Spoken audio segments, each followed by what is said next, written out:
नमस्कार। विलुप्त होती जा रही होली की पुरानी परंपरा। भारतीय परंपरा हमारी पहचान है। उन्हीं परंपराओं में होली का त्यौहार भी है। होली न केवल रंगों का त्यौहार है बल्कि सामाजिक सद्भावना का पर्व है जो अपनी संस्कृति का एहसास कराता है। आज के आधुनिक युग में गुजरे जमाने की होली मनाने की पुरानी परंपरा लगभग समाप्त हो चुकी है। करीब 2 दशक पूर्व फागुन माह प्रवेश करते ही होली की पारंपरिक गीतों का दौर शुरू हो जाता था।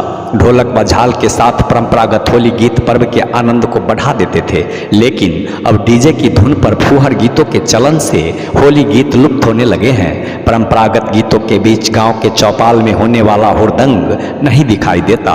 बच्चे, युवा और बुजुर्ग खुद को इस पर्व के उल्लास में भुला देते थे। अब ऐसा नहीं दिखता है। बड़े बुजुर्गों ने बताया कि आज से करीब 2 दशक पूर्व फागुन माह प्रवेश करते ही शाम ढलते होली गीत गाने वालों की टोली जुटती थी। देर रात तक गीत गाने का दौर चलता रहता था। देवी देवताओं पर आधारित होली गीत गाए जाते थे। होली की गीतों से पूरा गांव गुंजायमान रहता था। इसमें बुजुर्ग, युवा व बच्चे एक साथ बैठते थे। यहाँ तक कि एक परिवार के लोग साथ में होली गीत गाते थे।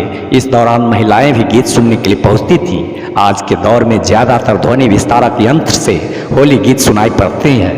गीत के बोल में अश्लीलता झलकती है। इससे होली की पुरानी परंपरा समाप्त होने के कगार पर है। बुजुर्गों ने बताया कि होलिका दहन के दिन बुजुर्ग, युवा, बच्चे व महिलाओं की भीड़ जुटती थी और देवी देवताओं का सुमिरन कर ब्राह्मणों द्वारा मंत्रोच्चारण के साथ होलिका दहन किया जाता था। सुबह होने के बाद लोग होलिका दहन स्थल पर पहुंचकर राख की टीका लगाते थे। इसके साथ ही होली खेलने का दौर शुरू होता था। लोग एक दूसरे के घर पहुंचते थे और बुजुर्गों के पैर पर अबीर लगाकर आशीर्वाद लेते थे। एक दूसरे को अबीर गुलाल लगाकर पर्व की बधाई भी देते थे। उस वक्त लोगों के बीच आपसी भाईचारा दिखता था। आपस में कोई मारपीट व झगड़ा नहीं होता था। इसके लिए कोई बैठक तक नहीं होती थी। आज के दौर में होली पर्व पर लोग आपसी दुश्मनी का बदला लेने में जुटे हैं, जिसके कारण सभ्य लोग घर से बाहर भी निकलना नहीं चाहते हैं और लोगों के बीच आपसी भाईचारा समाप्त होता दिख रहा है।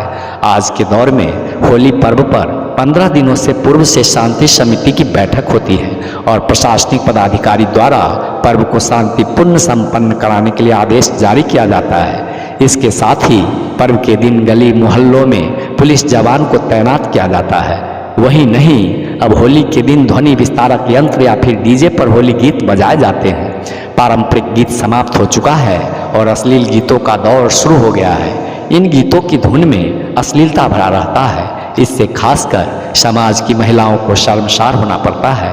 इसके कारण पहले की अपेक्षा अब सभ्य लोग अपने परिवार में सिमट चुके हैं। होली खेले रघुवीरा अवध में, होली खेले रघुवीरा गीत में भगवान राम को साक्षी मानकर परंपरा को पावन बनाने की कोशिश की गई है, लेकिन अब यह सुनाई नहीं देता। साल दर साल पुराने रीति रिवाज को भुलाकर लोग मॉडर्न सोच के साथ होली मना रहे हैं, लेकिन हमें इस बात को कभी नहीं भूलना चाहिए कि कुछ विकृतियां सनातन संस्कृति को कमजोर करता जा रहा है, जिससे हम सबको उबरने की जरूरत है। विकास दर्पण अपने सभी मित्रों, भाइयों से निवेदन करता है कि होली भाईचारे का प्रतीक है। हम सभी को शांति सौहार्द के माहौल में यह पर्व मनाना चाहिए। डीजे या ध्वनि विस्तारक यंत्र की कर्कश आवाज से और उस पर अश्लील गीत गाने को बजाकर इसकी मधुरता को नष्ट करने से परहेज करना चाहिए। अंत में विकास दर्पण से जुड़े सभी मित्रों, भाइयों, प्यारे बच्चों और बुजुर्गों सहित समस्त क्षेत्रवासियों और देशवासियों को होली की हार्दिक शुभकामनाएं। ऐसा होली खेलिए सबका मन हर्षाए, कोई दुखी न हो सके दिल से सब मुस्काए। दुश्मनी न कीजिए सबको मित्र बनाए, गले लगाए प्रेम से हृदय विशाल बनाए। उठिए ऊपर भेद से कटका दुख दे जाए, सुख परम मिले तभी जब नफरत मिट जाए। अगल बगल भी देख लें कोई भूखा न रह जाए, साथ ले उसको चले तो उत्सव सफल हो जाए। एक बार फिर आप सभी को होली की हार्दिक शुभकामनाएं। होली में अपने हृदय को विशाल बनाइए। ईर्ष्या, नफरत, द्वेष का परित्याग कर सबको प्रेम से गले लगाइए। होली हुड़दंग नहीं है, होली अपने सुंदर आचरण से सबको रंगना है, सबको खुशियाँ देना है, हर्षित करना है, नफरत भेदभाव से सदैव ऊपर रहना है। एक सुंदर समाज और बेहतर देश निर्माण की हम भी एक कड़ी हैं। इसलिए कानून का सम्मान करते हुए, महिलाओं को आदर देते हुए आइए हम सभी इस होली को बेदाग और खुशनुमा बना दें। जय जय सिया राम।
Oh,